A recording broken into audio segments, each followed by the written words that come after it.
Greetings, friends. I'm Warren Winslow, a native of Fayetteville and often referred to as the most short-term governor of North Carolina, serving only 25 days in that office. But there's much more to my story than my time as governor that I'd like to take a moment to share with you.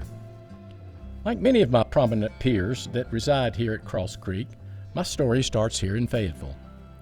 Born on January 1, 1810, I was educated at the Fayetteville Academy and the University of North Carolina, where I received my A.B. degree in 1827.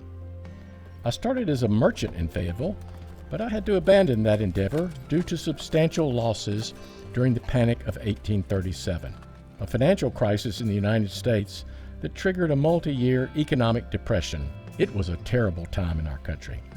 During this time, I turned my attention to the study of law, and soon afterwards was admitted to the North Carolina bar and began to practice law in Fayetteville.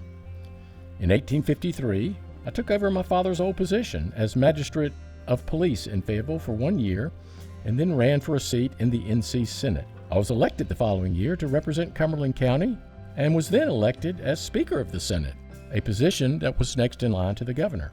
On December 6, 1854, as Speaker of the Senate, I was sworn in as acting governor upon the resignation of Governor David Settle Reed, while also continuing to serve as Speaker of the Senate.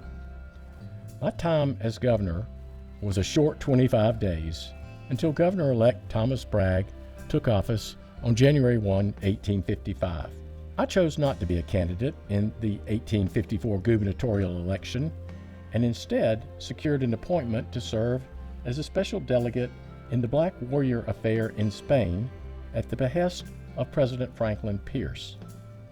In March 1855, I returned to represent the people of North Carolina by being elected to the U.S. House of Representatives, serving 3 consecutive terms.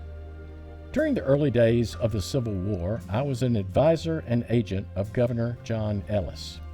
On April 22, 1861, before North Carolina seceded from the Union, I negotiated the surrender of the U.S. arsenal at Fayetteville to the state, thus securing over 37,000 sets of muskets, bayonets, and munitions for the state. I continued in charge of the facility during the spring of that year. In May, the legislature created Military and Naval Board to advise and aid an ailing Governor Ellis. I was appointed chairman of the Military Board of North Carolina.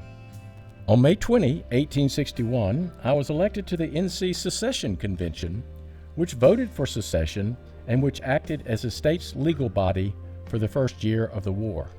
Unfortunately, a few months into my duties as chairman of the Military and Naval Board, I mistakenly estimated that the rough coastline of the Outer Banks was sufficient to protect coastal forts and reduce the need for manpower, which resulted in the forts quickly falling into Union hands in 1861. Greatly embarrassed, I resigned my seat and returned to Fayetteville. I died less than a year later and came to stay here at Cross Creek Cemetery, where service and sacrifice are honored, and through death, moments of human mistakes are overlooked. There the weary be at rest, as my tombstone reads. Go in peace, my friends.